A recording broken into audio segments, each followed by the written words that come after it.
بسم اللہ الرحمن الرحیم نحمدہ ونصلی علی رسولہ الکریم اما بعد السلام علیکم ورحمۃ اللہ وبرکاتہ۔ حرکت الدفاع عن السنہ یوٹیوب چینل کے زیر اہتمام صحیح صلاۃ الرسول من التکبیر الی التسلیم کے درس میں آپ سب کا استقبال ہے۔ اس سے پہلے کے درس میں نماز کے شروط میں سے شرط نمبر 1 اور شرط نمبر 2 کا تذکرہ کیا گیا تھا اور اس کے دلائل پیش کیے گئے تھے۔ آج کے درس میں نماز کی شرط نمبر 3 کا تذکرہ ہو رہا ہے۔ نماز کی شرط نمبر 3 ہے جگہ کا پاک ہونا۔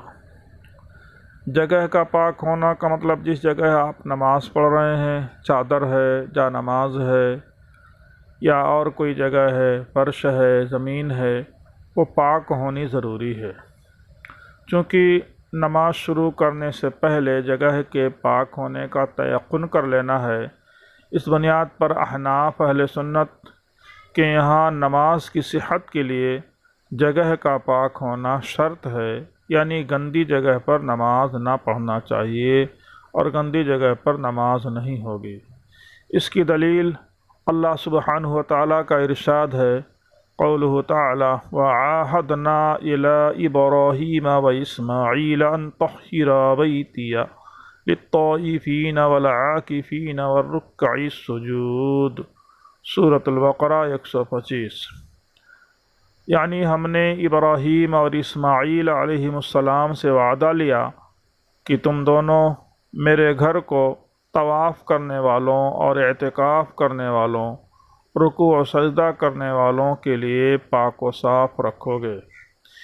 یہ آیت شریفہ نص ہے اس بات پر کہ جگہ یعنی مسجد یعنی جگہ کا پاک ہونا یہ ضروری ہے۔ اسی وجہ سے احناف اہل سنت نے نماز کی جگہ کا پاک ہونا شرط قرار دیا ہے۔ حدیث شریف میں ہے کہ ایک اعرابی نے مسجد میں پیشاب کر دیا، لوگ اس کی طرف بھاگ دوڑے۔ نبی علیہ السلام نے فرمایا کہ اسے اسی حالت پر چھوڑ دو، اسے پیشاب روکنے کی مشقت میں نہ ڈالو۔ راوی کہتے ہیں کہ آپ صلی اللہ علیہ وسلم نے پانی کا ایک ڈول منگایا اور زمین پر بہا دیا، جس سے نماز کی جگہ اس حدیث سے نماز کی جگہ کے پاک ہونے کا مسئلہ مستنبط کیا گیا۔ حدیث پاک کا متن ملاحظہ ہو، ان انس رضی اللہ تعالی عنہ ان اعرابیا بال فی المسجد فقام الیہ بعض القوم فقال النبی صلی اللہ علیہ وسلم دعوه ولا تزرموه قال لما فرغ دعا بدلو من ماء فصبه علیہ، متفق علیہ۔ یہ حدیث شریف صحیح بخاری 6025 اور صحیح مسلم 284 پر موجود ہے۔ تو اس حدیث اور اس آیت سے احناف اہل سنت نے جگہ کے پاک ہونے کا مسئلہ مستنبط کیا ہے اور نماز شروع کرنے سے پہلے اس کا تیقن ضروری قرار دیا ہے، ورنہ اگر ناپاک جگہ پر نماز ادا کرے گا تو اس کی نماز نہیں ہوگی۔ اس کے برخلاف غیر مقلدین کے ہاں نماز کی صحت کے لیے جگہ کا پاک ہونا ضروری نہیں۔ ذرا توجہ کیجئے کہ غیر مقلدین کے نزدیک نماز کی صحت کے لیے جگہ کے پاک ہونے کی ضرورت نہیں ہے۔ چنانچہ نواب وحید الزماں لکھتے ہیں کہ طہارت مکان واجب است نہ شرط صحت نماز، عرف الجادی صفحہ 21۔ کیا مطلب ہوا؟ طہارت مکان واجب است، مکان کی جگہ کا پاک ہونا تو واجب ہے، شرط نماز کی صحت کے لیے شرط نہیں ہے۔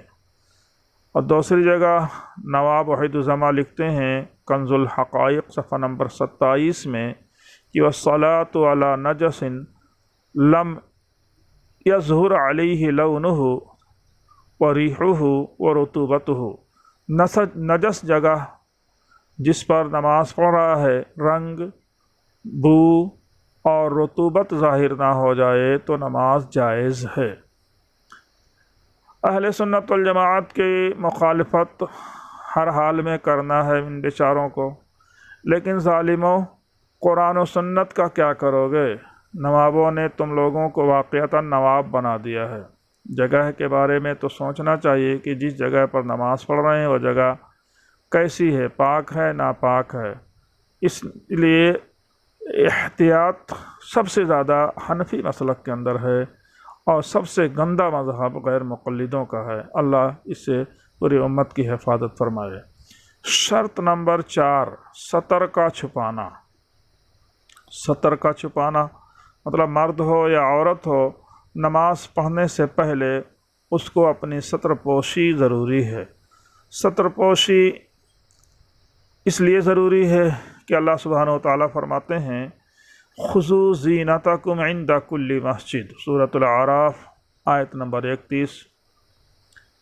ای استروا عوراتکم اذا اردتم الصلاۃ فإنہم کانوا یطوفون بالبیت عراۃ، نزلت هذه الآیہ کما فی صحیح مسلم۔ صحیح مسلم شریف کے اندر ہے کہ زمانۂ جاہلیت میں لوگ ننگے ہو کر کے خانہ کعبہ کا طواف کیا کرتے تھے، تو اس لیے حکم دیا گیا کہ اے ایمان والو، جب تم نماز کا ارادہ کرو تو اپنے جسم کو ڈھانک لیا کرو، اپنی زینت کو لازم پکڑو، یعنی اپنی سطر کو ڈھانک لو۔ ترجمہ دیکھیے، اللہ سبحانہ و تعالیٰ کا ارشاد ہے کہ نماز کے وقت زینت کا لباس پہنو۔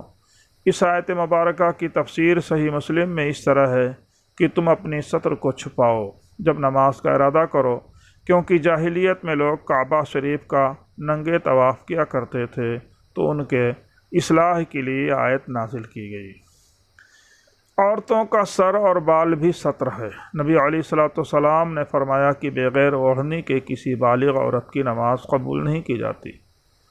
ان عائشہ رضی اللہ تعالی عنہا ان النبی صلی اللہ علیہ وسلم قال لا يقبل صلاة حائض الا بخمار، لا يقبل صلاة حائض الا بخمار، اخرجہ ابو داود والترمذی وحسنہ الالبانی فی الارواء۔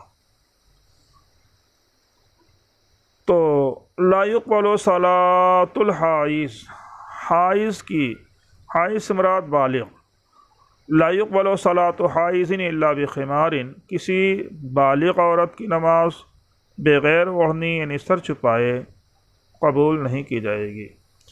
ہمارے ہاں اس سے بات ثابت ہوئی اس آیت سے اور اس حدیث سے کہ نماز کے وقت میں سطر کا چھپانا ضروری ہے۔ سطر کا چھپانا مردوں کے لیے، یعنی احناف کے ہاں ناف سے لے کر کے گھٹنے تک تو فرض عین ہے چھپانا، اس سے زائد لباس پہننا یہ بہتر ہے۔ تو کم از کم ناف سے لے کر گھٹنوں تک چھپانا یہ فرض ہے، اور عورتوں کے لیے سر سے پیر تک پورا مکمل کا مکمل جو ہے سطر ہے، چھپانا ضروری ہے۔ تو آپ اگر کہیں کہ صرف فرض ادا کر لیا جائے، نہیں، اللہ تعالیٰ فرماتے ہیں خُذُوا زِینَتَکُمْ عِنْدَ کُلِّ مسجد، تو زینت وہ لباس قرار پائے گا جسے پہن کر کے عام طور پر لوگ جو ہے شادی میں یا رشتہ داروں کے ہاں یا اس طرح جو ہے کسی عظیم شخص کی مجلس میں جس کو پہن کر کے جا سکتے ہیں وہ لباس مراد ہوگا۔ تو اللہ سبحانہ و تعالیٰ کے ہاں نماز کے لیے حاضری ہے تو اس سے کم درجے کا لباس نہیں پہنیں گے۔ بہرحال ہمارے ہاں نماز کی صحت کے لیے شرط ہے کہ مصلی اپنے سطر کو چھپائے۔ اگر وہ کسی طرح کے کپڑے سے اپنے کو چھپانے پر قادر نہ ہو تو آخری صورت میں برہنہ حالت میں نماز پڑھنے کی اجازت دی گئی ہے۔ اس کے برخلاف غیر مقلدوں کے ہاں سطر پوشی کی کوئی شرط نہیں ہے۔ حالت نماز میں جس کی شرمگاہ بھی کھلی رہے اس کی بھی نماز بالکل صحیح ہے۔ ہر کے از چیز از عورتش در نماز نمایاں شد، یا در جامع ناپاک نماز گزارد، نمازش صحیح باشد، وضائی میں بطلانش مطلوب بدلیل، عرف الجادی صفحہ 22۔ مطلب یہ ہے کہ اگر کوئی